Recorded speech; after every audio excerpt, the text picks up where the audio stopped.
Hallelujah. ದೇವರ ಪರಿಶುದ್ಧ ನಾಮಕ್ಕೆ ಸ್ತೋತ್ರವಾಗಲಿ. ಈ ದಿನ ನಾವು ಯೋಹಾನನು ಬರೆದ ಸುವಾರ್ತೆ ಅಧ್ಯಾಯ 13 ಹಾಗೂ 14 ಓದಿ ಧ್ಯಾನ ಮಾಡುವಂತರಾಗೋಣ. ಯೋಹಾನನು ಬರೆದ ಸುವಾರ್ತೆ ಅಧ್ಯಾಯ 13.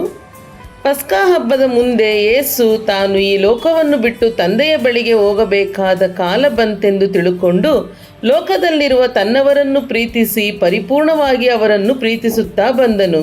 ಅವರು ಊಟಕ್ಕೆ ಕೂತುಕೊಂಡಿದ್ದರು. ಅಷ್ಟರೊಳಗೆ ಸೈತಾನನು ಸೀಮೋನನ ಮಗನಾದ ಇಸ್ಕರಿಯೋತ ಯೂದನ ಮನಸ್ಸಿನಲ್ಲಿ ಯೇಸುವನ್ನು ಹಿಡುಕೊಡಬೇಕೆಂಬ ಆಲೋಚನೆಯನ್ನು ಹುಟ್ಟಿಸಿದ್ದನು. ಯೇಸು ತನ್ನ ಕೈಯಲ್ಲಿ ತಂದೆ ಎಲ್ಲವನ್ನೂ ಕೊಟ್ಟಿದ್ದಾನೆಂತಲೂ ತಾನು ದೇವರ ಬಳಿಯಿಂದ ಹೊರಟು ಬಂದಿದ್ದು ಮತ್ತೆ ದೇವರ ಬಳಿಗೆ ಹೋಗುತ್ತೇನೆಂತಲೂ ತಿಳ್ಕೊಂಡವನಾಗಿ ಊಟವನ್ನು ಬಿಟ್ಟು ಎದ್ದು ಹೊದ್ದಿದ್ದ ಮೇಲೊದಿಕೆಯನ್ನು ತೆಗೆದಿಟ್ಟು ಕೈಪಾವುಡವನ್ನು ತಕ್ಕೊಂಡು ನಡುವಿಗೆ ಕಟ್ಟಿಕೊಂಡನು. ಆಗ ಬೋಗುಣಿಯಲ್ಲಿ ನೀರು ಹಾಕಿಕೊಂಡು ಶಿಷ್ಯರ ಕಾಲುಗಳನ್ನು ತೊಳೆಯುವುದಕ್ಕೂ ನಡುವಿಗೆ ಕಟ್ಟಿಕೊಂಡಿದ್ದ ಕೈಪಾವುಡದಿಂದ ಒರೆಸುವುದಕ್ಕೂ ಪ್ರಾರಂಭಿಸಿದನು. ಹೀಗೆ ಸೀಮೋನ ಪೇತ್ರನ ಬಳಿಗೆ ಬರಲು ಇವನು ಆತನಿಗೆ, ಸ್ವಾಮಿ, ನೀನು ನನ್ನ ಕಾಲುಗಳನ್ನು ತೊಳೆಯಬೇಕೇ ಎಂದು ಹೇಳಿದನು. ಅದಕ್ಕೆ ಯೇಸು, ನಾನು ಮಾಡುವುದು ಈಗ ನಿನಗೆ ತಿಳಿಯುವುದಿಲ್ಲ, ಇನ್ನು ಮೇಲೆ ನಿನಗೆ ತಿಳಿಯುವುದು ಅಂದನು. ಪೇತ್ರನು, ನೀನು ನನ್ನ ಕಾಲುಗಳನ್ನು ಎಂದಿಗೂ ತೊಳೆಯಬಾರದು ಎಂದು ಹೇಳಿದ್ದಕ್ಕೆ ಯೇಸು, ನಾನು ನಿನ್ನನ್ನು ತೊಳೆಯದಿದ್ದರೆ ನನ್ನ ಸಂಗಡ ನಿನಗೆ ಪಾಲಿಲ್ಲ ಅಂದನು. ಸೀಮೋನ ಪೇತ್ರನು, ಸ್ವಾಮಿ, ನನ್ನ ಕಾಲುಗಳನ್ನು ಮಾತ್ರವಲ್ಲದೆ ಕೈಗಳನ್ನು ತಲೆಯನ್ನೂ ಸಹ ತೊಳೆಯಬೇಕು ಅಂದನು. ಯೇಸು ಅವನಿಗೆ, ಸ್ನಾನ ಮಾಡಿಕೊಂಡವನ ಕಾಲುಗಳನ್ನು ತೊಳೆಯುವುದಲ್ಲದೆ ಬೇರೇನೂ ತೊಳೆಯಬೇಕಾಗಿರುವುದಿಲ್ಲ. ಅವನ ಮೈಯೆಲ್ಲ ಶುದ್ಧವಾಗಿದೆ, ನೀವು ಶುದ್ಧರಾಗಿದ್ದೀರಿ, ಆದರೆ ನಿಮ್ಮಲ್ಲಿ ಎಲ್ಲರೂ ಶುದ್ಧರಲ್ಲವೆಂದು ಹೇಳಿದನು. ಯೇಸು ತನ್ನನ್ನು ಹಿಡುಕೊಡುವವನು ಇಂಥವನೇ ಎಂದು ತಿಳಿದದ್ದರಿಂದ ನಿಮ್ಮಲ್ಲಿ ಎಲ್ಲರೂ ಶುದ್ಧರಲ್ಲವೆಂದನು. ಆತನು ಅವರ ಕಾಲುಗಳನ್ನು ತೊಳೆದ ಮೇಲೆ ತನ್ನ ಮೇಲೊದಿಕೆಯನ್ನು ಹಾಕಿಕೊಂಡು ತಿರುಗಿ ಕೂತುಕೊಂಡು ಅವರಿಗೆ ಹೇಳಿದ್ದೇನೆಂದರೆ, ನಾನು ನಿಮಗೆ ಮಾಡಿದ್ದು ಏನೆಂದು ಗೊತ್ತಾಯಿತೋ? ನೀವು ನನ್ನನ್ನು ಗುರುವೆಂದು ಕರ್ತನೆಂದು ಕರೆಯುತ್ತೀರಿ. ನೀವು ಕರೆಯುವುದು ಸರಿ, ನಾನು ಅಂಥವನೇ ಹೌದು. ಕರ್ತನೂ ಗುರುವೂ ಆಗಿರುವ ನಾನು ನಿಮ್ಮ ಕಾಲುಗಳನ್ನು ತೊಳೆದಿರಲಾಗಿ ನೀವೂ ಸಹ ಒಬ್ಬರ ಕಾಲನ್ನು ಒಬ್ಬರು ತೊಳೆಯುವ ಹಂಗಿನವರಾಗಿದ್ದೀರಿ. ನಾನು ನಿಮಗೆ ಮಾಡಿದ ಮೇರೆಗೆ ನೀವೂ ಸಹ ಮಾಡುವಂತೆ ನಿಮಗೆ ಮಾದರಿಯನ್ನು ತೋರಿಸಿದ್ದೇನೆ. ನಿಮಗೆ ನಿಜ ನಿಜವಾಗಿ ಹೇಳುತ್ತೇನೆ, ದಣಿಗಿಂತ ಆಳು ದೊಡ್ಡವನಲ್ಲ, ಕಳುಹಿಸಲ್ಪಟ್ಟವನು ಕಳುಹಿಸಿದವನಿಗಿಂತ ದೊಡ್ಡವನಲ್ಲ.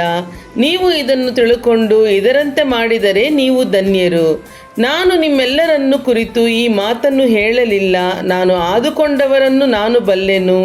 ಆದರೆ ನನ್ನ ಕೂಡ ಊಟ ಮಾಡುವವನೇ ನನಗೆ ಕಾಲನ್ನು ಅಡ್ಡಗೊಟ್ಟಿದ್ದಾನೆ ಎಂಬ ಶಾಸ್ತ್ರದ ಮಾತು ನೆರವೇರಬೇಕಾಗಿದೆ. ಅದು ನಡೆಯುವಾಗ ನನ್ನನ್ನೇ ಆತನೆಂದು ನೀವು ನಂಬುವಂತೆ ಅದು ನಡೆಯುವುದಕ್ಕಿಂತ ಮುಂಚೆ ಅದನ್ನು ಇಂದಿನಿಂದ ನಿಮಗೆ ಹೇಳುತ್ತೇನೆ. ನಿಮಗೆ ನಿಜ ನಿಜವಾಗಿ ಹೇಳುತ್ತೇನೆ, ನಾನು ಕಳುಹಿಸಿಕೊಟ್ಟವನನ್ನು ಅಂಗೀಕರಿಸುವವನು ನನ್ನನ್ನು ಅಂಗೀಕರಿಸುವವನಾಗಿದ್ದಾನೆ. ನನ್ನನ್ನು ಅಂಗೀಕರಿಸುವವನು ನನ್ನನ್ನು ಕಳುಹಿಸಿಕೊಟ್ಟಾತನನ್ನು ಅಂಗೀಕರಿಸುವವನಾಗಿದ್ದಾನೆ. ಇದನ್ನು ಹೇಳಿ ಯೇಸು ಆತ್ಮದಲ್ಲಿ ತತ್ತರಗೊಂಡು, ನಿಮಗೆ ನಿಜ ನಿಜವಾಗಿ ಹೇಳುತ್ತೇನೆ, ನಿಮ್ಮಲ್ಲಿ ಒಬ್ಬನು ನನ್ನನ್ನು ಹಿಡುಕೊಡುವನೆಂದು ಸ್ಪಷ್ಟವಾಗಿ ಹೇಳಿದನು. ಈತನು ಯಾರ ವಿಷಯವಾಗಿ ಈ ಮಾತನ್ನು ಹೇಳುತ್ತಾನೆಂದು ಶಿಷ್ಯರು ಅನುಮಾನಪಟ್ಟು ಒಬ್ಬರನ್ನೊಬ್ಬರು ನೋಡುವವರಾದರು. ಶಿಷ್ಯರೊಳಗೆ ಯೇಸುವಿಗೆ ಪ್ರಿಯನಾಗಿದ್ದ ಒಬ್ಬನು ಆತನ ಎದೆಯ ಹತ್ತಿರ ಒರಗಿಕೊಂಡಿದ್ದನು. ಇವನಿಗೆ ಸೀಮೋನ ಪೇತ್ರನು ಸನ್ನೆ ಮಾಡಿ, ಯಾರನ್ನು ಕುರಿತು ಮಾತಾಡಿದನು ತಿಳಿಸು ಎಂದು ಹೇಳಿದನು. ಅವನು ಹಾಗೆಯೇ ಯೇಸುವಿನ ಎದೆಯ ಕಡೆಗೆ ಬಾಗಿ, ಸ್ವಾಮಿ, ಅವನು ಯಾರು ಅಂತ ಕೇಳಿದನು. ಅದಕ್ಕೆ ಯೇಸು, ನಾನು ಈ ತುತ್ತನ್ನು ಅದ್ದಿ ಯಾರಿಗೆ ಕೊಡುತ್ತೇನೋ ಅವನೇ ಎಂದು ಹೇಳಿ ಆ ತುತ್ತನ್ನು ಅದ್ದಿ ತೆಗೆದು ಸೀಮೋನನ ಮಗನಾದ ಇಸ್ಕರಿಯೋತ ಯೂದನಿಗೆ ಕೊಟ್ಟನು. ಅವನು ಆ ತುತ್ತನ್ನು ತೆಗೆದುಕೊಂಡ ಕೂಡಲೇ ಸೈತಾನನು ಅವನೊಳಗೆ ಹೊಕ್ಕನು. ಆಗ ಯೇಸು ಅವನಿಗೆ, ನೀನು ಮಾಡುವುದನ್ನು ಬೇಗನೆ ಮಾಡಿಬಿಡು ಎಂದು ಹೇಳಿದನು. ಆತನು ಅವನಿಗೆ ಇದನ್ನು ಯಾತಕ್ಕಾಗಿ ಹೇಳಿದನೆಂಬುದು ಊಟಕ್ಕೆ ಕೂತವರಲ್ಲಿ ಯಾರಿಗೂ ಗೊತ್ತಾಗಲಿಲ್ಲ.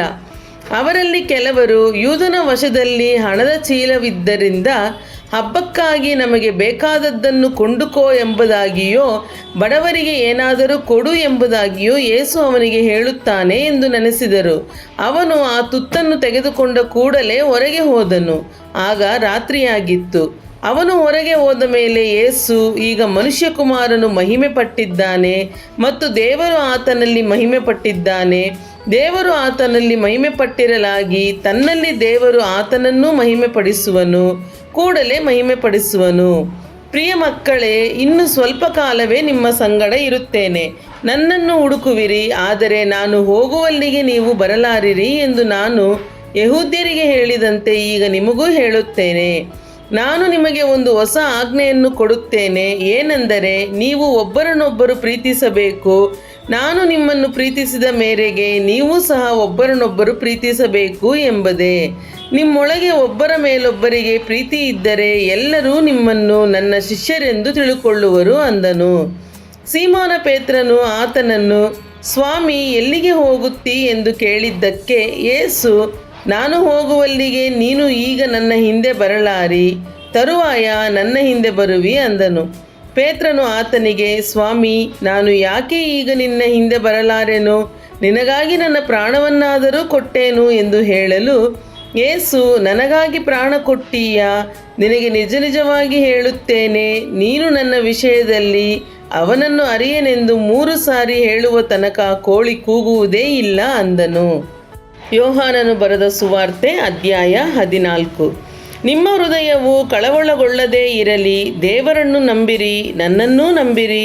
ನನ್ನ ತಂದೆಯ ಮನೆಯಲ್ಲಿ ಬಹಳ ಬಿಡಾರಗಳು ಇವೆ. ಇಲ್ಲದಿದ್ದರೆ ನಿಮಗೆ ಹೇಳುತ್ತಿದ್ದೆನು. ನಿಮಗೆ ಸ್ಥಳವನ್ನು ಸಿದ್ಧ ಮಾಡುವುದಕ್ಕೆ ಹೋಗುತ್ತೇನಲ್ಲ. ನಾನು ಹೋಗಿ ನಿಮಗೆ ಸ್ಥಳವನ್ನು ಸಿದ್ಧ ಮಾಡಿದ ಮೇಲೆ ತಿರುಗಿ ಬಂದು ನಿಮ್ಮನ್ನು ಕರಕೊಂಡು ಹೋಗಿ ನನ್ನ ಬಳಿಗೆ ಸೇರಿಸಿಕೊಳ್ಳುವೆನು. ಯಾಕಂದರೆ ನಾನಿರುವ ಸ್ಥಳದಲ್ಲಿ ನೀವು ಸಹ ಇರಬೇಕು, ಮತ್ತು ನಾನು ಹೋಗುವ ಸ್ಥಳದ ಮಾರ್ಗವು ನಿಮಗೆ ತಿಳಿದದೆ ಅಂದನು. ತೋಮನು ಆತನನ್ನು, ಸ್ವಾಮಿ, ನೀನು ಎಲ್ಲಿಗೆ ಹೋಗುತ್ತೀಯೋ ನಮಗೆ ತಿಳಿಯದು, ಮಾರ್ಗವು ಹೇಗೆ ತಿಳಿದೀತು ಎಂದು ಕೇಳಲು ಯೇಸು ಅವನಿಗೆ, ನಾನೇ ಮಾರ್ಗವೂ ಸತ್ಯವೂ ಜೀವವೂ ಆಗಿದ್ದೇನೆ. ನನ್ನ ಮೂಲಕವಾಗಿ ಹೊರತು ಯಾರೂ ತಂದೆಯ ಬಳಿಗೆ ಬರುವುದಿಲ್ಲ. ನೀವು ನನ್ನನ್ನು ಅರಿತಿದ್ದರೆ ನನ್ನ ತಂದೆಯನ್ನೂ ಅರಿಯುತ್ತಿದ್ದಿರಿ. ಈಗಿನಿಂದ ಆತನನ್ನು ಅರಿತುಕೊಂಡಿದ್ದೀರಿ, ಆತನನ್ನು ನೋಡಿದ್ದೀರಲ್ಲ ಎಂದು ಹೇಳಿದನು. ಫಿಲಿಪ್ಪನು, ಸ್ವಾಮಿ, ನಮಗೆ ತಂದೆಯನ್ನು ತೋರಿಸು, ನಮಗೆ ಅಷ್ಟೇ ಸಾಕು ಅಂದನು.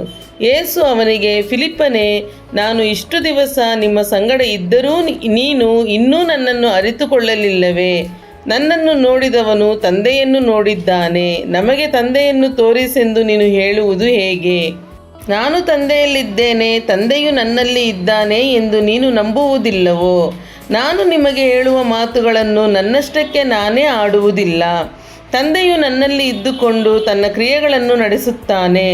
ನಾನು ತಂದೆಯಲ್ಲಿ ಇದ್ದೇನೆ, ತಂದೆಯು ನನ್ನಲ್ಲಿ ಇದ್ದಾನೆಂಬುವ ನನ್ನ ಮಾತನ್ನು ನಂಬಿರಿ. ಇಲ್ಲದಿದ್ದರೆ ಆ ಕ್ರಿಯೆಗಳನ್ನೇ ನೋಡಿ ನನ್ನ ಮಾತನ್ನು ನಂಬಿರಿ. ನಿಮಗೆ ನಿಜ ನಿಜವಾಗಿ ಹೇಳುತ್ತೇನೆ, ನನ್ನನ್ನು ನಂಬುವವನು ನಾನು ನಡೆಸುವ ಕ್ರಿಯೆಗಳನ್ನು ತಾನೂ ನಡೆಸುವನು, ಮತ್ತು ಅವುಗಳಿಗಿಂತ ಮಹತ್ತಾದ ಕ್ರಿಯೆಗಳನ್ನು ನಡೆಸುವನು. ಯಾಕಂದರೆ ನಾನು ತಂದೆಯ ಬಳಿಗೆ ಹೋಗುತ್ತೇನೆ. ಇದಲ್ಲದೆ ನೀವು ನನ್ನ ಹೆಸರಿನಲ್ಲಿ ಏನೇನು ಬೇಡಿಕೊಳ್ಳುವಿರೋ ಅದನ್ನು ನೆರವೇರಿಸುವೆನು. ಹೀಗೆ ಮಗನ ಮೂಲಕವಾಗಿ ತಂದೆಗೆ ಮಹಿಮೆ ಉಂಟಾಗುವುದು. ನೀವು ನನ್ನ ಹೆಸರಿನಲ್ಲಿ ನನ್ನನ್ನು ಏನಾದರೂ ಬೇಡಿಕೊಂಡರೆ ಅದನ್ನು ನೆರವೇರಿಸುವೆನು. ನೀವು ನನ್ನನ್ನು ಪ್ರೀತಿಸುವವರಾದರೆ ನನ್ನ ಆಜ್ಞೆಗಳನ್ನು ಕೈಗೊಂಡು ನಡೆಯುವಿರಿ. ಆಗ ನಾನು ತಂದೆಯನ್ನು ಕೇಳಿಕೊಳ್ಳುವೆನು. ಆತನು ನಿಮಗೆ ಬೇರೊಬ್ಬ ಸಹಾಯಕನನ್ನು ಸದಾಕಾಲ ನಿಮ್ಮ ಸಂಗಡ ಇರುವುದಕ್ಕೆ ಕೊಡುವನು. ಆ ಸಹಾಯಕನು ಯಾರೆಂದರೆ ಸತ್ಯದ ಆತ್ಮನೇ. ಲೋಕವು ಆತನನ್ನು ನೋಡದೆಯೂ ತಿಳಿಯದೆಯೂ ಇರುವುದರಿಂದ ಆತನನ್ನು ಹೊಂದಲಾರದು. ನೀವು ಆತನನ್ನು ಬಲ್ಲಿರಿ, ಹೇಗೆಂದರೆ ನಿಮ್ಮ ಬಳಿಯಲ್ಲಿ ವಾಸ ಮಾಡುತ್ತಾನೆ ಮತ್ತು ನಿಮ್ಮೊಳಗೆ ಇರುವನು. ನಾನು ನಿಮ್ಮನ್ನು ಅನಾಥರಾಗಿ ಬಿಡುವುದಿಲ್ಲ, ನಿಮ್ಮ ಬಳಿಗೆ ಬರುತ್ತೇನೆ. ಇನ್ನೂ ಸ್ವಲ್ಪ ಕಾಲವಾದ ಮೇಲೆ ಲೋಕವು ನನ್ನನ್ನು ನೋಡುವುದಿಲ್ಲ, ಆದರೆ ನೀವು ನನ್ನನ್ನು ನೋಡುವಿರಿ. ನಾನು ಬದುಕುವುದರಿಂದ ನೀವೂ ಬದುಕುವಿರಿ. ನಾನು ನನ್ನ ತಂದೆಯಲ್ಲಿಯೂ ನೀವು ನನ್ನಲ್ಲಿಯೂ ನಾನು ನಿಮ್ಮಲ್ಲಿಯೂ ಇರುವುದನ್ನು ನೀವು ಆ ದಿನದಲ್ಲಿ ತಿಳಿದುಕೊಳ್ಳುವಿರಿ. ನನ್ನ ಆಜ್ಞೆಗಳನ್ನು ಹೊಂದಿ ಅವುಗಳನ್ನು ಕೈಕೊಂಡು ನಡೆಯುವವನೇ ನನ್ನನ್ನು ಪ್ರೀತಿಸುವವನು. ನನ್ನನ್ನು ಪ್ರೀತಿಸುವವನು ನನ್ನ ತಂದೆಗೆ ಪ್ರಿಯನಾಗಿರುವನು. ನಾನು ಅವನನ್ನು ಪ್ರೀತಿಸಿ ಅವನಿಗೆ ಕಾಣಿಸಿಕೊಳ್ಳುವೆನು ಎಂದು ಹೇಳಿದನು. ಯೂದನು, ಇವನು ಇಸ್ಕರಿಯೋತನಲ್ಲ, ಸ್ವಾಮಿ, ನೀನು ಲೋಕಕ್ಕೆ ಕಾಣಿಸಿಕೊಳ್ಳದೆ ನಮಗೆ ಮಾತ್ರ ಕಾಣಿಸಿಕೊಳ್ಳುವುದಕ್ಕೆ ಏನು ಸಂಭವಿಸಿತು ಎಂದು ಕೇಳಿದ್ದಕ್ಕೆ ಯೇಸು ಅವನಿಗೆ, ಯಾರಾದರೂ ನನ್ನನ್ನು ಪ್ರೀತಿಸುವವನಾದರೆ ನನ್ನ ಮಾತನ್ನು ಕೈಕೊಂಡು ನಡೆಯುವನು, ಅವನನ್ನು ನನ್ನ ತಂದೆಯು ಪ್ರೀತಿಸುವನು, ಮತ್ತು ನಾವಿಬ್ಬರೂ ಅವನ ಬಳಿಗೆ ಬಂದು ಅವನ ಬಳಿಯಲ್ಲಿ ಬಿಡಾರವನ್ನು ಮಾಡಿಕೊಳ್ಳುವೆವು. ನನ್ನನ್ನು ಪ್ರೀತಿಸದೇ ಇರುವವನು ನನ್ನ ಮಾತುಗಳನ್ನು ಕೈಕೊಂಡು ನಡೆಯುವುದಿಲ್ಲ. ನೀವು ಆಲಿಸುವ ಮಾತು ನನ್ನದಲ್ಲ, ನನ್ನನ್ನು ಕಳುಹಿಸಿದ ತಂದೆಯ ಮಾತೇ. ಈ ಮಾತುಗಳನ್ನು ನಾನು ಇನ್ನೂ ನಿಮ್ಮ ಬಳಿಯಲ್ಲಿರುವಾಗ ನಿಮಗೆ ಹೇಳಿದ್ದೇನೆ. ಆದರೆ ಆ ಸಹಾಯಕನು, ಅಂದರೆ ನನ್ನ ಹೆಸರಿನಲ್ಲಿ ತಂದೆಯು ಕಳುಹಿಸಿಕೊಡುವ ಪವಿತ್ರಾತ್ಮನೇ, ನಿಮಗೆ ಎಲ್ಲವನ್ನೂ ಉಪದೇಶಿಸಿ ನಾನು ನಿಮಗೆ ಹೇಳಿದ್ದನ್ನೆಲ್ಲ ನಿಮ್ಮ ನೆನಪಿಗೆ ತರುವನು. ಶಾಂತಿಯನ್ನು ನಿಮಗೆ ಬಿಟ್ಟು ಹೋಗುತ್ತೇನೆ, ನನ್ನಲ್ಲಿರುವಂಥ ಶಾಂತಿಯನ್ನು ನಿಮಗೆ ಕೊಡುತ್ತೇನೆ. ಲೋಕವು ಕೊಡುವ ರೀತಿಯಿಂದ ನಾನು ನಿಮಗೆ ಕೊಡುವುದಿಲ್ಲ. ನಿಮ್ಮ ಹೃದಯವು ಕಳವಳಗೊಳ್ಳದಿರಲಿ, ಹೆದರದಿರಲಿ. ನಾನು ಹೋಗಿ ತಿರುಗಿ ನಿಮ್ಮ ಬಳಿಗೆ ಬರುತ್ತೇನೆಂದು ನಿಮಗೆ ಹೇಳಿದ್ದನ್ನು ಕೇಳಿದಿರಿ. ನೀವು ನನ್ನನ್ನು ಪ್ರೀತಿಸುವವರಾಗಿದ್ದರೆ ನಾನು ತಂದೆಯ ಬಳಿಗೆ ಹೋಗುವ ವಿಷಯದಲ್ಲಿ ಸಂತೋಷ ಪಡುತ್ತಿದ್ದಿರಿ. ಯಾಕಂದರೆ ತಂದೆಯು ನನಗಿಂತ ದೊಡ್ಡವನು. ಅದೆಲ್ಲ ನಡೆಯುವಾಗ ನೀವು ನನ್ನನ್ನು ನಂಬುವಂತೆ ಅದು ನಡೆಯುವುದಕ್ಕಿಂತ ಮುಂಚೆಯೇ ಈಗ ನಿಮಗೆ ಹೇಳಿದ್ದೇನೆ. ಇನ್ನು ನಾನು ನಿಮ್ಮ ಸಂಗಡ ಬಹಳ ಮಾತುಗಳನ್ನು ಆಡುವುದಿಲ್ಲ, ಯಾಕಂದರೆ ಇಹಲೋಕಾಧಿಪತಿಯು ಬರುತ್ತಾನೆ, ಅವನಿಗೆ ಸಂಬಂಧಪಟ್ಟದ್ದು ಯಾವುದೊಂದು ನನ್ನಲ್ಲಿಲ್ಲ. ಆದರೂ ನಾನು ತಂದೆಯನ್ನು ಪ್ರೀತಿಸುತ್ತೇನೆಂದು ಲೋಕಕ್ಕೆ ತಿಳಿದಿರಬೇಕೆಂದು ತಂದೆಯು ನನಗೆ ಕೊಟ್ಟ ಆಜ್ಞೆಯ ಮೇರೆಗೆ ಇದನ್ನು ಮಾಡುತ್ತೇನೆ. ಏಳಿರಿ, ಇಲ್ಲಿಂದ ಹೋಗೋಣ. ಹಲ್ಲೆಲೂಯಾ. ದೇವರ ಪರಿಶುದ್ಧ ನಾಮಕ್ಕೆ ಸ್ತೋತ್ರವಾಗಲಿ.